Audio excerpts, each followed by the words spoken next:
বাংলাদেশকে আবার ভিক্ষুকের জাতি করে দেওয়া, এটাই বোধহয় এদের পিছনে ষড়যন্ত্র। তো আমার কি এটাই অপরাধ যে আমি মানুষের জীবন মান উন্নত করার জন্য কাজ করেছি, আর সেই জায়গাগুলিকে হামলা করতে হবে?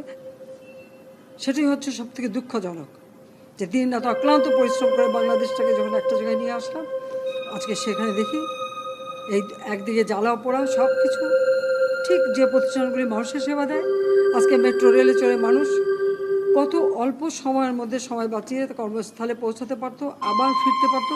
সেখানে ছাত্ররা, চাকরিজীবী, সাধারণ মানুষ সবাই তো যেতে পারত।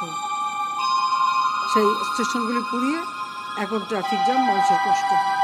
আমি তো কষ্ট লাঘব করেছি, কিন্তু যারা এইভাবে আগুন দিয়ে পুড়িয়ে মানুষের সে কষ্ট আবার ফেলে দিল, তাদের বিচার দেশের মানুষকেই করতে হবে।